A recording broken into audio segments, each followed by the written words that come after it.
Question 1.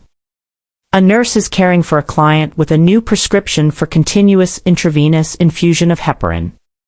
The nurse should have which medication readily available as an antidote for heparin? A. Protamine sulfate. B. Warfarin, Coumadin. C. Vitamin K. D. Alteplase, Activase. Answer: A. Protamine sulfate. This question tests your knowledge of pharmacology and the appropriate reversal agents for common medications. The key here is heparin and antidote, which signals you need to identify the specific medication that reverses heparin's effects. Protamine sulfate is the direct antagonist for heparin, meaning it rapidly neutralizes heparin's anticoagulant effects. For example, if a client experiences excessive bleeding from heparin, protamine sulfate would be administered to reverse it. Always remember to know the antidotes for high-alert medications like anticoagulants to ensure patient safety. Question 2. A nurse is assessing a client who reports feeling lightheaded and dizzy after standing up quickly. The client's blood pressure is 90/50 mmHg, and heart rate is 110 bpm. The nurse suspects orthostatic hypotension. Which action should the nurse take first? A. Administer intravenous fluids. B. Assist the client back to a supine position. C. Document the findings in the client's chart. D. Instruct the client to move slowly when changing positions. Answer: B. Assist the client back to a supine position. This question evaluates your understanding of immediate nursing interventions for a client experiencing symptomatic orthostatic hypotension. The keywords first action and lightheaded and dizzy with low blood pressure indicate an urgent need to ensure the client's safety and prevent injury. Assisting the client back to a supine position promotes blood flow back to the brain, which can quickly alleviate symptoms and prevent a fall. While fluids or education might be part of the larger plan, the immediate priority is always client safety. Prioritizing safety is paramount in all nursing care. Question 3. A client with a new colostomy expresses concern about managing the stoma care independently. Which nursing action is most appropriate? A. Tell the client that many people adapt well to colostomies. B. Provide the client with detailed written instructions for stoma care. C. Arrange for a home health nurse to visit daily for stoma care. D. Demonstrate stoma care and allow the client to practice with supervision. Answer: D. Demonstrate stoma care and allow the client to practice with supervision. This question focuses on effective patient education and promoting self-efficacy, a key concept in nursing. The keyword managing independently implies the client needs to gain practical skills. Demonstrating the procedure and allowing the client to practice under supervision provides hands-on learning and builds confidence, which is crucial for successful self-management. Simply providing instructions or relying solely on home health care doesn't empower the client to become independent. Remember, active participation in learning leads to better retention and skill mastery. Question 4. The nurse is caring for a client admitted with acute exacerbation of chronic obstructive pulmonary disease, COPD. The client is restless, has a respiratory rate of 30 breaths/min, and an oxygen saturation of 88% on room air. Which intervention should the nurse implement first? A. Administer a prescribed nebulizer treatment. B. Place the client in a high Fowler's position. C. Encourage the client to cough and deep breathe. D. Administer oxygen via nasal cannula at 2 liters per minute. Answer: D. Administer oxygen via nasal cannula at 2 liters per minute. This question tests your ability to prioritize interventions for a client experiencing respiratory distress, a common scenario in medical surgical nursing. The key findings of restlessness, high respiratory rate, and low oxygen saturation, 88%, indicate immediate hypoxemia, which is a life-threatening condition. providing supplemental oxygen is the most critical initial step to improve oxygenation. While the other options are relevant for COPD management, addressing the immediate oxygen deficit takes priority. Always prioritize ABCs, airway, breathing, circulation, when determining the first action. Question 5. A nurse is preparing to administer medications through a nasogastric tube that is connected to suction. What is the nurse's priority action before administering the medications? A. Elevate the head of the bed to 30 degrees. B. Flush the tube with 30 milliliters of water. C. Clamp the nasogastric tube for 30 minutes after medication administration. D. Disconnect the nasogastric tube from suction. Answer: D. Disconnect the nasogastric tube from suction.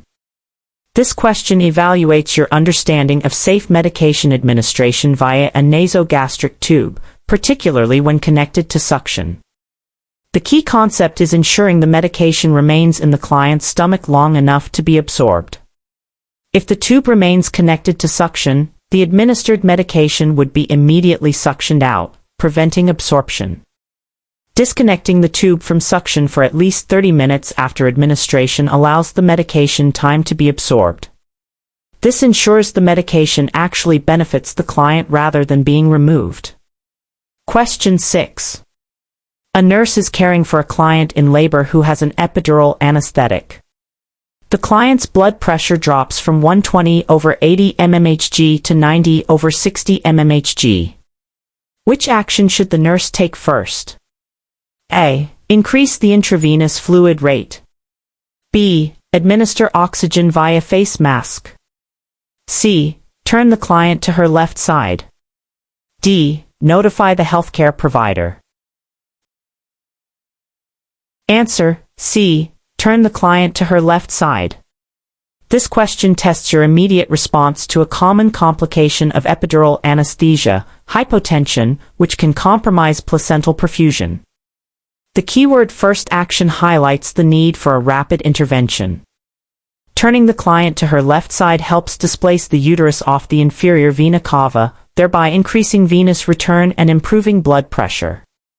While increasing fluids and administering oxygen are also common interventions for hypotension, repositioning the client is a simple and immediate action that can improve circulating blood volume without requiring additional supplies or orders. Always prioritize non-invasive interventions first when appropriate. Question 7. A nurse is teaching a client about managing type 2 diabetes mellitus. Which statement made by the client indicates a need for further teaching? A. I should check my blood sugar levels every day.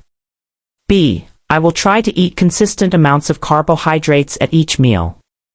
C. I can stop taking my medication once my blood sugar is normal.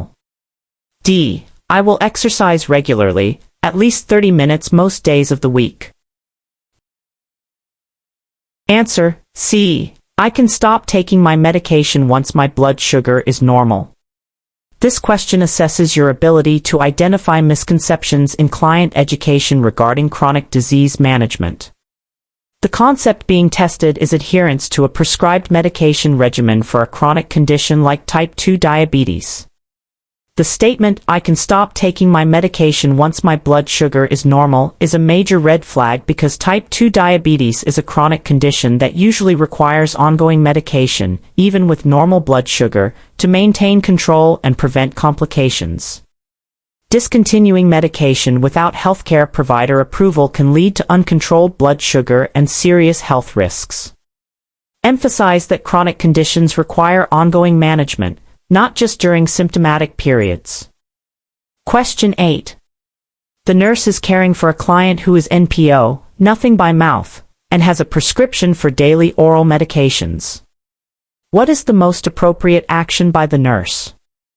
A. Administer the medications with a small sip of water. B. Crush the medications and mix them with apple sauce.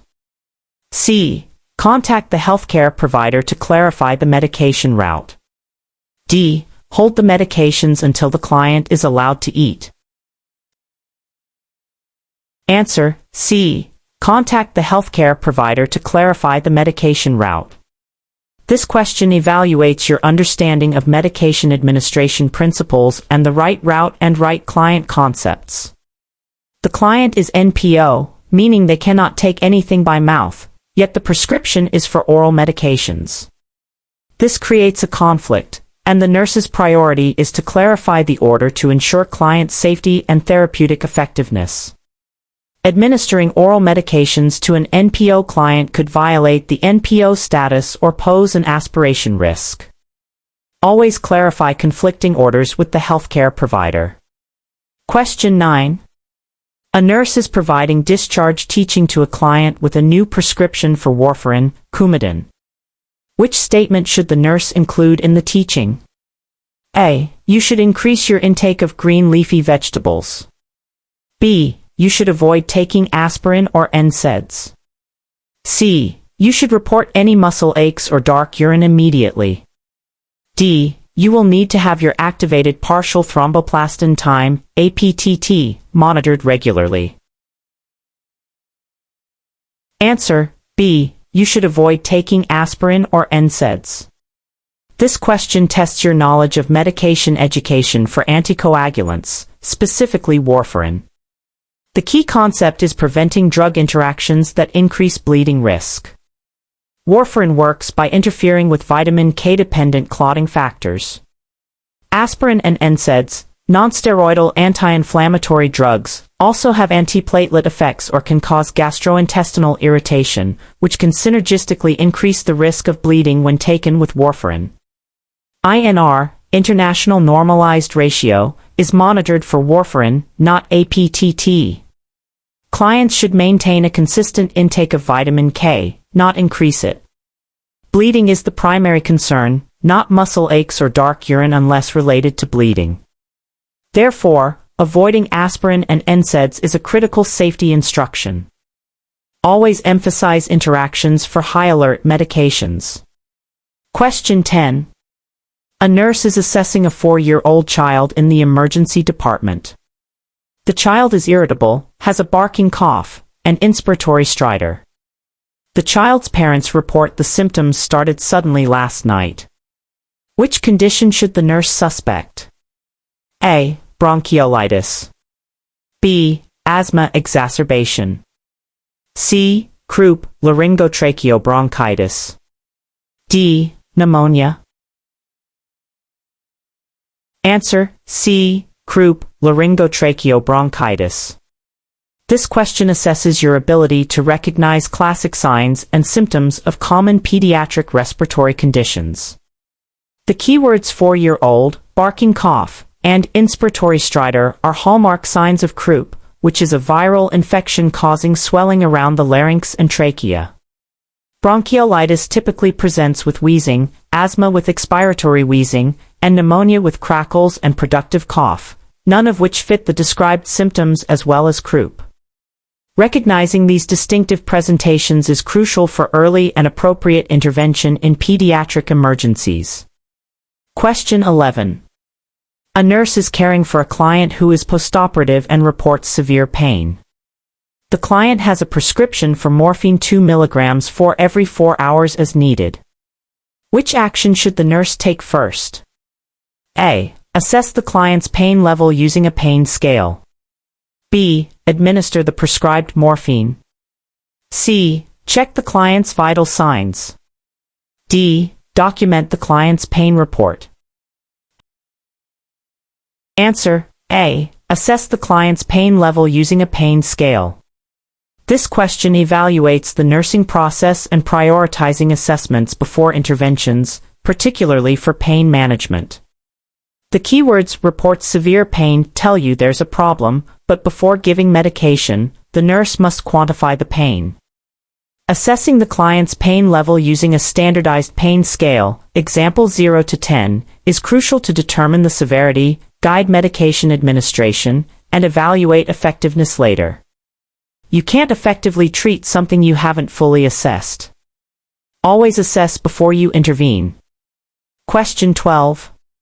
A nurse is providing care for a client who is receiving total parenteral nutrition, TPN. The nurse notes that the TPN bag is empty and the new bag is not yet available from the pharmacy. What is the most appropriate nursing action?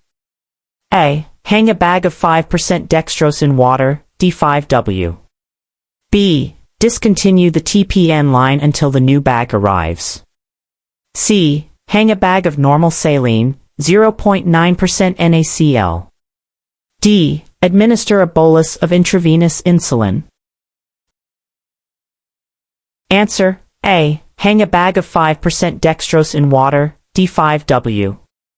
This question tests your understanding of managing TPN and preventing complications. The key concept is avoiding sudden cessation of TPN, which is a highly concentrated glucose solution. If TPN is abruptly stopped, the client can experience rebound hypoglycemia due to the body's continued high insulin production. Hanging D5W prevents this dangerous drop in blood glucose until the new TPN bag is available. Discontinuing the line or hanging saline won't prevent hypoglycemia, and insulin would worsen it.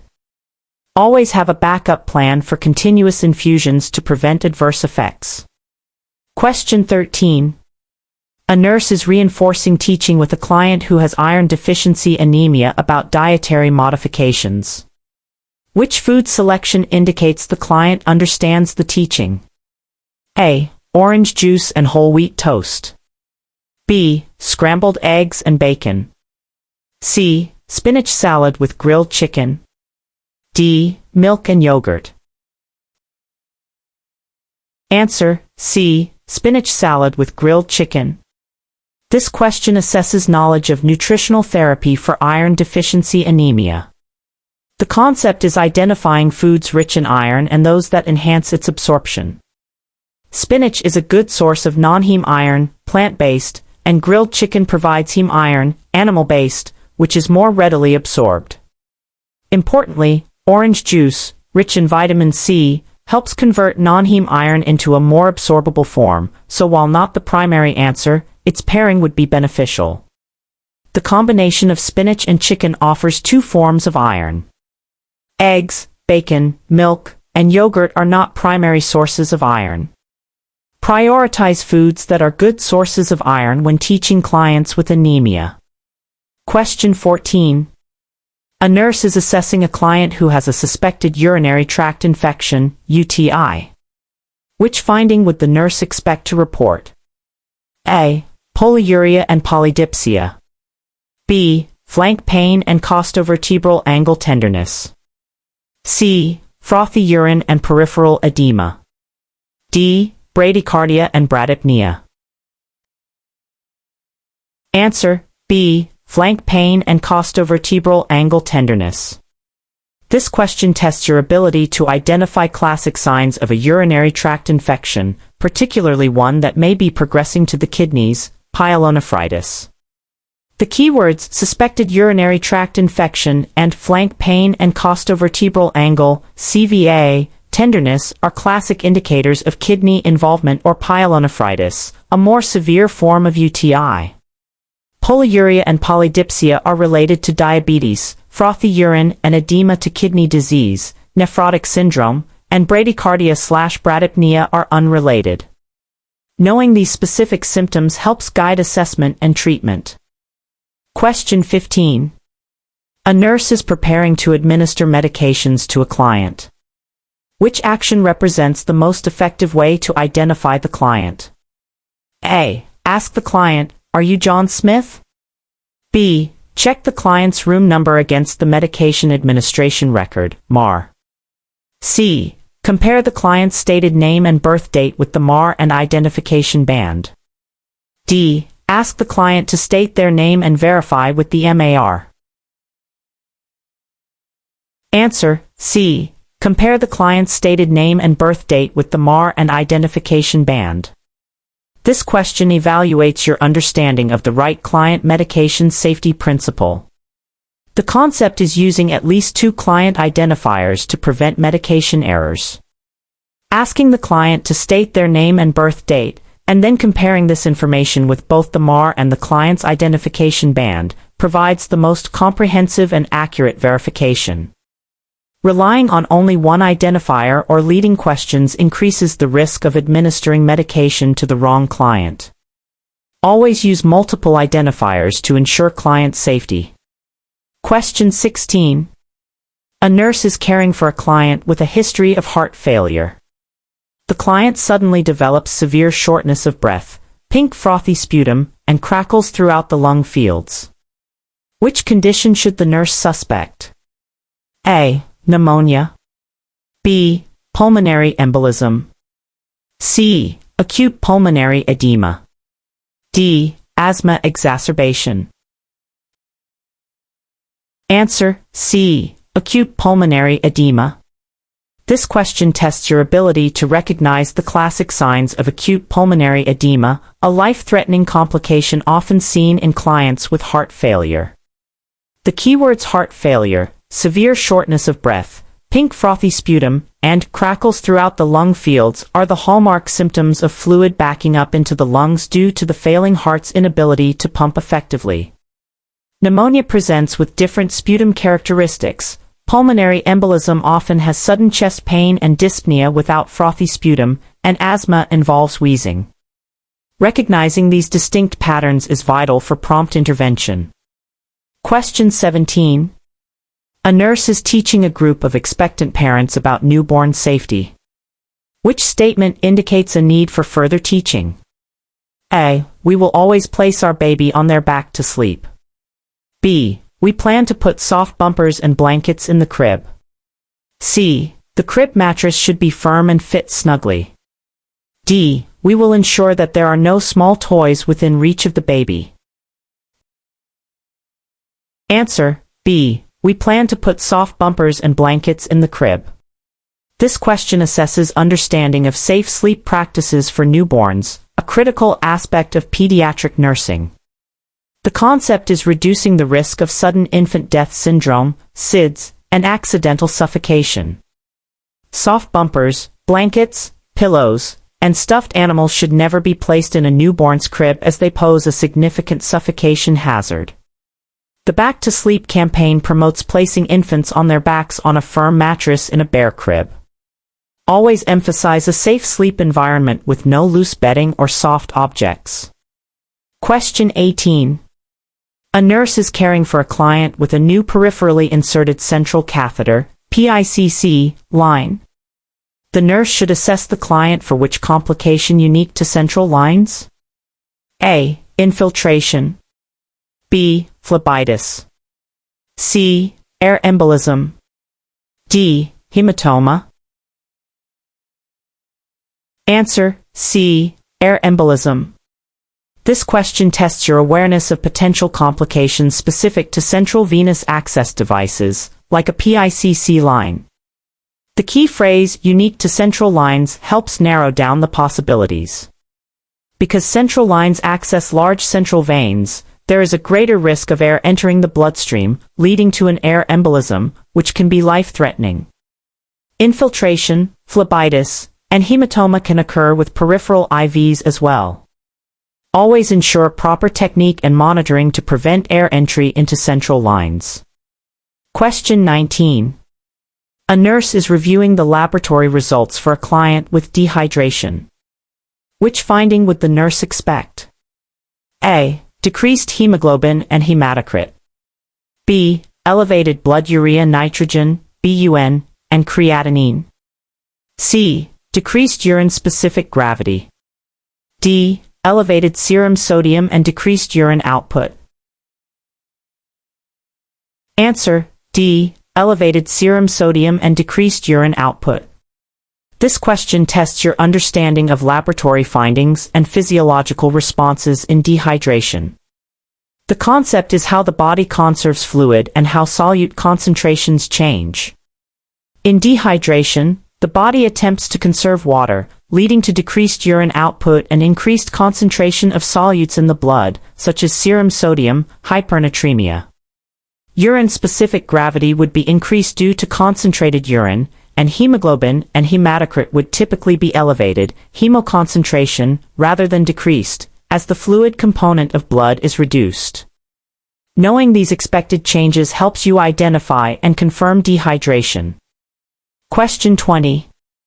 A nurse is performing wound care for a client with a large abdominal incision. The client's wound suddenly eviscerates. What is the nurse's immediate priority action? A. Apply sterile gauze soaked in normal saline over the protruding organs. B. Push the organs back into the abdominal cavity. C. Cover the wound with a dry sterile dressing. D. Call the healthcare provider immediately. Answer: A. Apply sterile gauze soaked in normal saline over the protruding organs. This question evaluates your immediate response to a surgical emergency, wound evisceration. The keyword immediate priority action indicates a need for quick, effective intervention to protect the client and the exposed organs.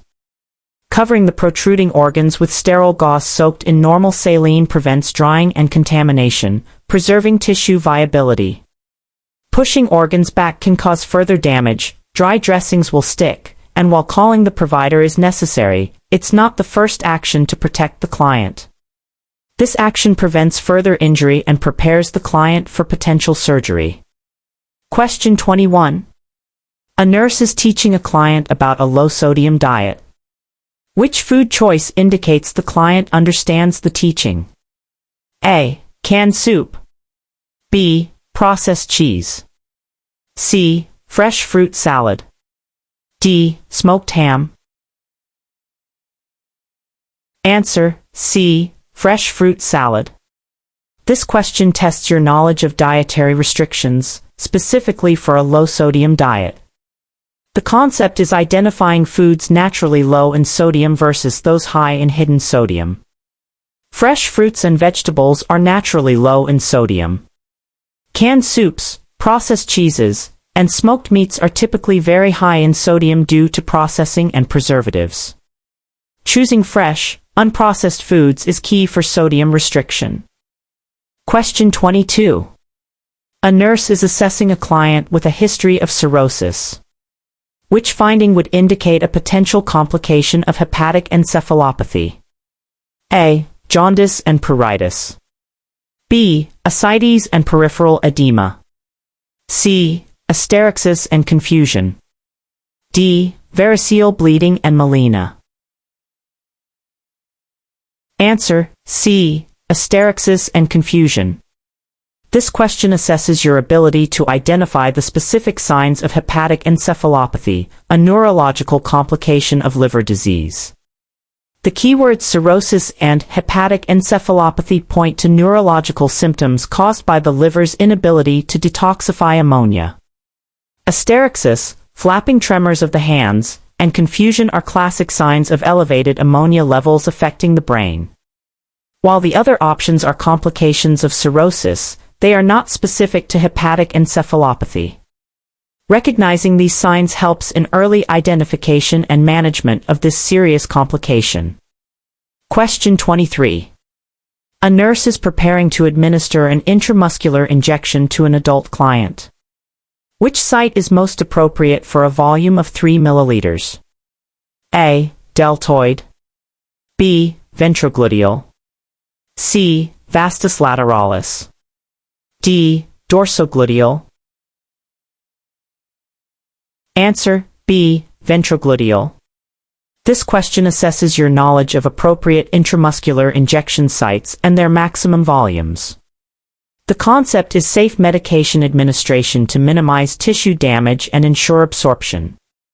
The ventrogluteal site is generally considered the safest and preferred site for IM injections in adults, especially for volumes up to 3 milliliters, because it is free of major nerves and blood vessels and has a large muscle mass. The deltoid is limited to 1 milliliter, the vastus lateralis is often used for infants and toddlers, and the dorsogluteal site carries a risk of sciatic nerve injury. Always choose the safest and most appropriate site for the medication volume. Question 24.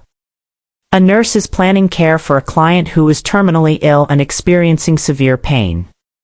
The client's family expresses concern about the client becoming addicted to opioids. What is the nurse's best response? A. Addiction is rare when opioids are used for severe pain in terminal illness. B. We can try non-opioid pain relievers first to avoid addiction. C. We will monitor for signs of addiction and adjust the dose as needed. D. The primary goal is to provide comfort and manage the client's pain effectively. Answer: D. The primary goal is to provide comfort and manage the client's pain effectively. This question focuses on ethical principles and therapeutic communication in end-of-life care. The concept is that in palliative care, the priority shifts from cure to comfort, and addiction concerns are secondary to effective pain management. The best response re-emphasizes the primary goal of relieving suffering, which is central to hospice and palliative care. While the other options contain some truth, they don't fully address the family's underlying concern in the context of terminal illness. Comfort is paramount when facing terminal illness. Question 25. A nurse is monitoring a client who received a blood transfusion and now reports chills, fever, and lower back pain. Which action should the nurse take first? A. Administer an antihistamine. B. Stop the blood transfusion immediately. C. Slow the transfusion rate. D. Obtain a urine specimen. Answer: B. Stop the blood transfusion immediately. This question assesses your immediate response to a suspected acute hemolytic transfusion reaction, a life-threatening complication. The symptoms of chills, fever, and lower back pain are classic signs. The keywords first action indicate the need for prompt intervention. The absolute priority is to immediately stop the transfusion to prevent further infusion of incompatible blood. All other actions, such as notifying the provider, returning the blood to the lab, and collecting urine, follow this critical first step. Prioritizing safety is paramount in emergencies. Question 26. A nurse is reinforcing teaching with a client about preventing deep vein thrombosis, DVT, after surgery. Which instruction should the nurse include? A. Avoid ambulation for the first 24 hours. B. Massage the lower extremities frequently. C. Perform ankle pumps and calf exercises regularly. D. Wear tight-fitting clothing around the legs. Answer: C. Perform ankle pumps and calf exercises regularly. This question tests your knowledge of DVT prevention strategies. The concept is promoting venous return and preventing blood stasis in the lower extremities. Performing ankle pumps and calf exercises actively contracts leg muscles, which helps pump blood back to the heart and reduces the risk of clot formation. Early ambulation is encouraged, not avoided, and massaging can dislodge a clot. Tight-fitting clothing can impede circulation. Active range of motion in the legs is crucial for DVT prevention. Question 27. A nurse is caring for a client with a Do Not Resuscitate, DNR, order. The client's family requests that the nurse perform CPR when the client goes into cardiac arrest. What is the nurse's ethical obligation? A. Perform CPR as requested by the family. B. Discuss the DNR order with the family and explain its implications. C. Contact the healthcare provider to change the DNR order. D. Document the family's request in the client's chart. Answer: B. Discuss the DNR order with the family and explain its implications. This question tests your understanding of ethical principles, specifically autonomy and respecting a client's previously established wishes, DNR order. The concept is upholding the client's right to refuse treatment. The nurse's ethical obligation is to honor the valid DNR order, which represents the client's autonomous decision. The nurse should compassionately explain the DNR order to the family, clarifying its meaning and why CPR will not be initiated. While contacting the provider might be part of a broader discussion, the immediate ethical duty is to clarify and uphold the client's wishes. Always advocate for the client's autonomy and established end-of-life wishes. Question 28. A nurse is assessing a client for fluid volume deficit. Which finding would the nurse expect? A. Bounding peripheral pulses. B. Jugular venous distension. C. Moist mucous membranes. D. Decreased skin turgor. Answer: D. Decreased skin turgor. This question assesses your ability to identify clinical manifestations of fluid volume deficit, dehydration. The concept is how the body's fluid status affects physical assessment findings. Decreased skin turgor, skin that tense when pinched, is a classic sign of fluid loss. Bounding pulses, jugular venous distension, and moist mucous membranes are signs of fluid volume excess. Recognizing these key physical signs helps in accurate fluid balance assessment. Question 29. A nurse is preparing a sterile field. Which action by the nurse would contaminate the sterile field? A. Holding sterile items above the waist. B. Placing sterile items within 1 inch of the edge of the sterile field. C. Opening the sterile package away from the body. D. Reaching over the sterile field to retrieve an item. Answer: D. Reaching over the sterile field to retrieve an item. This question tests your knowledge of maintaining a sterile field, a fundamental principle of aseptic technique. The concept is that sterility is compromised if unsterile objects or parts of the body cross over a sterile field. Reaching over the sterile field can drop contaminants from clothing or skin onto the sterile area. The other options are correct sterile technique principles. Remember, sterility is always about preventing contamination, so avoid any action that could introduce microorganisms. Question 30. A nurse is teaching a client about managing nausea and vomiting during chemotherapy. Which dietary recommendation should the nurse include? A. Eat large meals 3 times a day. B. Drink fluids with meals to aid digestion. C. Consume bland, easily digestible foods. D. Eat spicy or strong-smelling foods to stimulate appetite. Answer: C. Consume bland, easily digestible foods. This question addresses managing side effects of chemotherapy, specifically nausea and vomiting. The concept is providing comfort and nutritional support while minimizing triggers. Bland, easily digestible foods, like toast, crackers, clear broths, are less likely to irritate the gastrointestinal tract and trigger nausea than large, fatty, spicy, or strong-smelling foods. Drinking fluids between meals rather than with them can also help prevent gastric distension and nausea. Offer small, frequent meals rather than large ones. Question 31. A nurse is caring for a client with a new diagnosis of hypertension. The client asks, "What can I do to lower my blood pressure without taking medication?" Which lifestyle modification should the nurse recommend first? A. Begin a vigorous exercise program. B. Incorporate relaxation techniques daily. C. Reduce sodium intake in the diet. D. Limit alcohol consumption to 1 drink per day. Answer: C. Reduce sodium intake in the diet. This question assesses your knowledge of non-pharmacological interventions for hypertension. The concept is identifying the most impactful initial lifestyle modification for blood pressure control.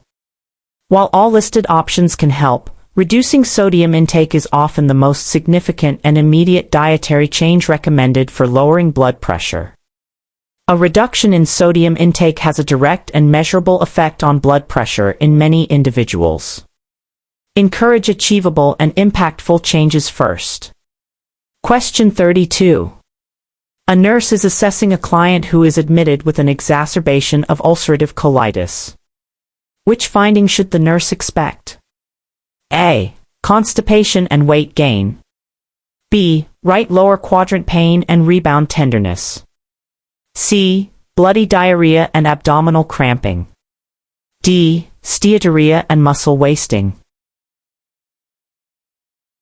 Answer: C. Bloody diarrhea and abdominal cramping.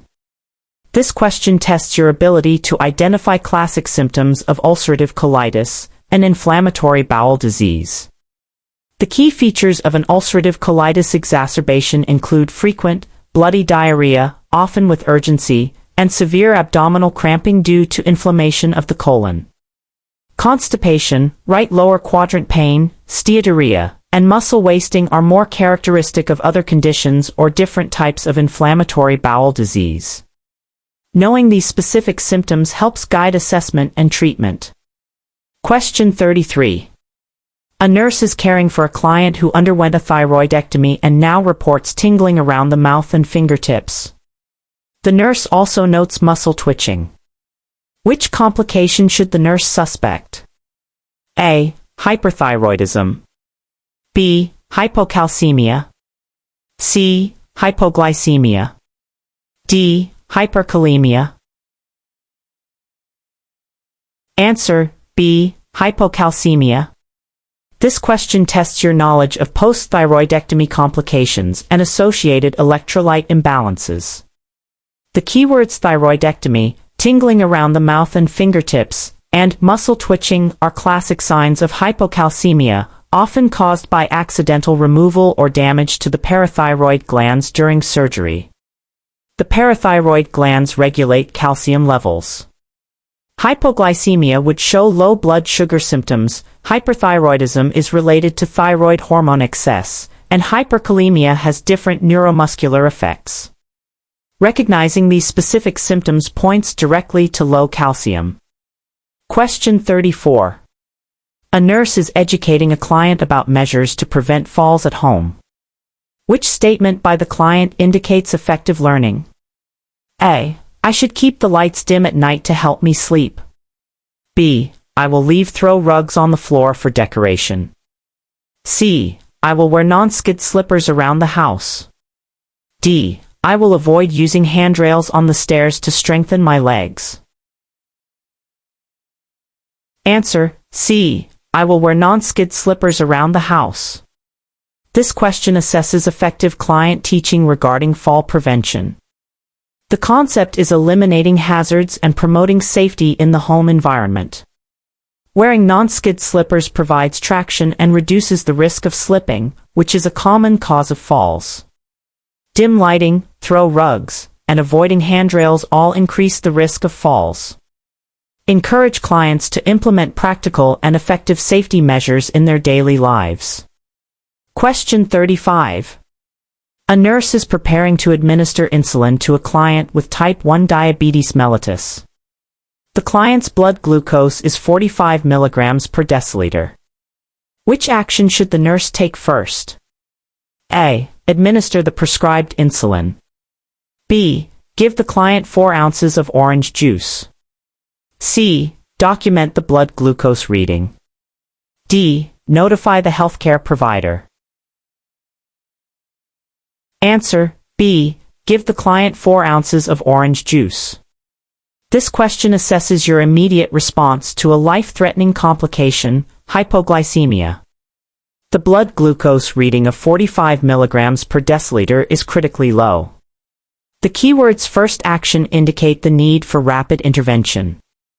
Administering a quick-acting carbohydrate, like orange juice, is the immediate priority to raise blood glucose levels and prevent severe complications like seizures or loss of consciousness.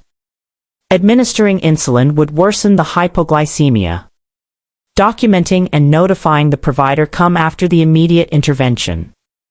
Always treat the emergency first. Question 36. A nurse is teaching a client about proper body mechanics. Which instruction should the nurse include? A. Bend at the waist when lifting objects. B. Use your back muscles to lift heavy items. C. Keep the object close to your body when lifting. D. Twist your body to turn when carrying a load. Answer: C. Keep the object close to your body when lifting. This question tests your knowledge of proper body mechanics, which is essential for preventing musculoskeletal injuries in nursing and for client teaching. The concept is using leverage and core strength effectively. Keeping the object close to your body minimizes the leverage required and reduces strain on the back. Bending at the waist, using back muscles, and twisting the body all increase the risk of injury. Teach clients to lift with their legs, keep their back straight, and avoid twisting. Question 37. A nurse is caring for a client with a gastrostomy tube. The nurse notes redness and drainage around the insertion site. Which action should the nurse take? A. Apply a large amount of antibiotic ointment to the site. B. Irrigate the tube with sterile water. C. Document the findings and continue routine care. D. Cleanse the site with soap and water and apply a dry dressing, then notify the healthcare provider. Answer: D. Cleanse the site with soap and water and apply a dry dressing, then notify the healthcare provider. This question assesses your ability to identify and respond to signs of potential infection at a gastrostomy tube site. Redness and drainage suggest irritation or infection. The concept is maintaining skin integrity and preventing infection. Cleansing the site and applying a dry dressing provides initial local care, while notifying the healthcare provider is essential for further assessment, potential orders for antibiotics, or other interventions. Applying excessive ointment can trap moisture, and irrigating the tube won't address the skin issue. Early reporting of signs of infection is crucial. Question 38. A nurse is assessing a client with fluid volume excess. Which finding would the nurse expect? A. Orthostatic hypotension. B. Decreased central venous pressure, CVP. C. Crackles in the lung fields. D. Dry mucous membranes. Answer: C. Crackles in the lung fields. This question tests your understanding of the clinical manifestations of fluid volume excess, also known as hypervolemia. The concept is how excess fluid impacts various body systems. Crackles in the lung fields indicate fluid accumulation in the alveoli, a sign of pulmonary edema due to fluid overload. Orthostatic hypotension, decreased CVP, and dry mucous membranes are signs of fluid volume deficit. Recognizing these specific findings helps differentiate between fluid imbalances. Question 39. A nurse is caring for a client receiving continuous enteral feedings via a nasogastric tube. To prevent aspiration, what action should the nurse take? A. Elevate the head of the bed to at least 30 degrees. B. Administer bolus feedings instead of continuous feedings. C. Check gastric residual volumes every 24 hours. D. Place the client in a supine position during feedings. Answer: A. Elevate the head of the bed to at least 30 degrees. This question addresses a critical safety intervention for clients receiving enteral feedings, aspiration prevention. The keyword prevent aspiration highlights the need for interventions that keep gastric contents from entering the lungs. Elevating the head of the bed to at least 30 to 45 degrees during feeding and for 30 to 60 minutes afterwards significantly reduces the risk of aspiration by promoting gravitational flow away from the esophagus. Checking residuals every 4 to 6 hours, not 24, and keeping the client supine would increase the risk. Prioritizing client safety with proper positioning is essential for tube feeding.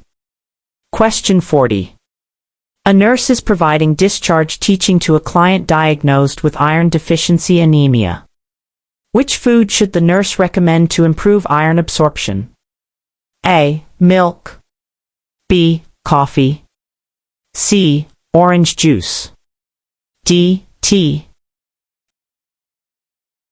Answer: C. Orange juice. This question assesses your knowledge of factors that enhance iron absorption. The concept is that vitamin C significantly improves the absorption of non-heme iron, iron from plant sources and fortified foods.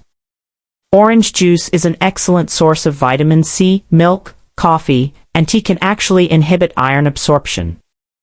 Therefore, encouraging clients to consume vitamin C-rich foods with iron-rich meals is a key teaching point. Pair iron with vitamin C for better absorption. Question 41. A nurse is preparing to administer a subcutaneous injection. Which angle of insertion is most appropriate for this type of injection? A. 15 degrees. B. 30 degrees. C. 45 degrees. D. 90 degrees. Answer: C. 45 degrees. This question tests your understanding of injection angles for different routes of administration. The concept is targeting the correct tissue layer to ensure proper medication absorption and minimize discomfort. A subcutaneous injection is administered into the fatty tissue just below the skin, and a 45-degree angle is generally recommended to reach this layer without penetrating the muscle, especially if the client has limited subcutaneous tissue. A 15-degree angle is for intradermal, and 90-degree is for intramuscular. Know your angles for precise medication delivery. Question 42. A nurse is assessing a client who is exhibiting signs of delirium. Which intervention is most appropriate for the nurse to implement? A. Reorient the client frequently to reality. B. Administer a sedative to calm the client. C. Restrain the client to prevent injury. D. Place the client in a quiet, dark room. Answer: A. Reorient the client frequently to reality. This question tests your understanding of managing delirium, a reversible state of acute confusion. The concept is providing a structured and supportive environment to minimize confusion and promote cognitive function. Frequent reorientation, using clocks, calendars, and familiar objects, helps ground the client in reality. Sedation and restraints can worsen delirium, and a quiet, dark room might increase sensory deprivation, potentially exacerbating symptoms. Focus on therapeutic communication and environmental modifications for delirium. Question 43. A nurse is preparing to insert a peripheral intravenous catheter. Which action should the nurse take to distend the vein effectively? A. Apply a cold compress to the site. B. Place the extremity in a dependent position. C. Tap the vein vigorously. D. Apply the tourniquet loosely. Answer: B. Place the extremity in a dependent position. This question assesses practical skills for intravenous access. The concept is using gravity to promote venous distension. Placing the extremity in a dependent, lower than the heart, position allows gravity to increase venous pressure, making veins more prominent and easier to cannulate. Cold compresses cause vasoconstriction, tapping vigorously can cause vein damage, and a loose tourniquet won't adequately occlude venous flow. Leverage gravity to your advantage when starting in 4. Question 44. A nurse is providing discharge teaching to a client with a new diagnosis of heart failure. Which statement by the client indicates a need for further teaching? A. I should weigh myself every morning and report any sudden gain. B. I will call the doctor if my ankles start to swell. C. I can eat as much salty food as I want now that I'm home. D. I will try to take short walks daily to stay active. Answer: C. I can eat as much salty food as I want now that I'm home. This question focuses on dietary management for heart failure, a critical component of preventing exacerbations. The concept is that sodium intake directly correlates with fluid retention, which worsens heart failure symptoms. The statement, "I can eat as much salty food as I want now that I'm home," indicates a complete misunderstanding.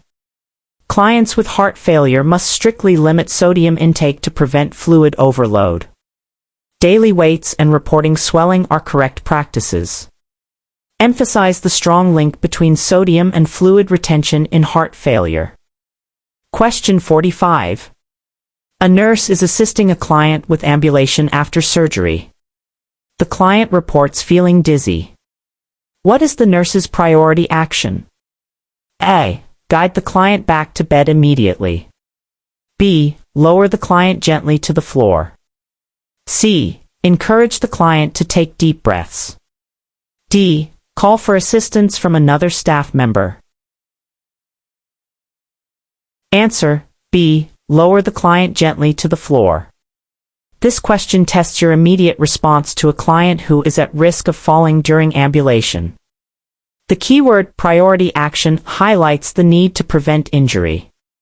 If a client becomes dizzy and is at risk of falling, the safest immediate action is to gently lower them to the floor to prevent an uncontrolled fall and serious injury. Getting them back to bed might take too long, deep breaths won't prevent the fall, and while calling for assistance is important, the immediate physical safety of the client is paramount. Protect the client from injury above all else. Question 46. A nurse is caring for a client with a peripheral foresight that appears red, swollen, and tender to touch. Which complication should the nurse suspect? A. Infiltration. B. Phlebitis. C. Air embolism. D. Circulatory overload. Answer: B. Phlebitis. This question assesses your ability to differentiate between common foresight complications based on assessment findings. The concept is identifying inflammation of the vein. Redness, swelling, tenderness, and warmth along the path of the vein are classic signs of phlebitis, inflammation of the vein. Infiltration involves fluid leakage into surrounding tissue, swelling, coolness, and air embolism is a systemic complication, and circulatory overload is related to fluid volume excess. Recognize these distinct signs to provide appropriate care. Question 47. A nurse is providing education to a new mother about breastfeeding. Which statement indicates the mother understands proper latch? A. My baby's mouth should be wide open with lips curled inward. B. I should hear a clicking sound while the baby is feeding. C. My baby's nose should be touching my breast, and lips should be flanged out. D. I should feel some pain as my baby latches on. Answer: C. My baby's nose should be touching my breast, and lips should be flanged out. This question tests your knowledge of effective breastfeeding techniques, specifically assessing a proper latch. The concept is ensuring the baby takes in enough of the areola, not just the nipple, for effective milk transfer and to prevent nipple soreness. A proper latch involves the baby's mouth wide open, covering a large portion of the areola, with lips flanged outward like a fish mouth, and the nose close to the breast. Clicking sounds or pain indicate an improper latch. A good latch is key to successful breastfeeding. Question 48. A nurse is caring for a client with a prescription for NPH insulin. The nurse understands that NPH insulin has an intermediate duration of action. When should the nurse instruct the client to expect the peak effect of NPH insulin after administration? A. 1 to 2 hours. B. 2 to 4 hours. C. 6 to 14 hours. D. 18 to 24 hours. Answer: C. 6 to 14 hours. This question assesses your knowledge of insulin pharmacokinetics, specifically the peak action time of NPH insulin. The concept is understanding when a medication will have its strongest effect to anticipate and prevent hypoglycemia. NPH is an intermediate-acting insulin, and its peak effect typically occurs 6 to 14 hours after administration. This is crucial for teaching clients to plan meals and snacks to prevent low blood sugar. Knowing the onset, peak, and duration for insulins is essential for safe diabetes management. Question 49. A nurse is preparing to administer medication to a client via a percutaneous endoscopic gastrostomy (PEG) tube. The nurse should perform which action before administering the medication? A. Crush all medications into a fine powder and mix them together. B. Flush the tube with 10 milliliters of water. C. Verify tube placement by checking the external marking and aspirating residual. D. Administer medications rapidly to prevent clogging. Answer: C. Verify tube placement by checking the external marking and aspirating residual. This question tests your knowledge of safe medication administration via enteral tubes. The concept is confirming the tube is correctly positioned in the stomach before administering anything, to prevent aspiration. Checking the external marking and aspirating gastric residual, and assessing its pH if appropriate, helps confirm the tube's position. Crushing all medications together or flushing with insufficient water can cause clogging, and rapid administration can cause cramping. Always verify tube placement before administering medications or feedings. Question 50. A nurse is caring for a client with a history of seizures. The client suddenly experiences a tonic-clonic seizure. What is the nurse's priority action during the seizure? A. Restrain the client to prevent injury. B. Place a tongue blade in the client's mouth. C. Protect the client's head and ensure a patent airway.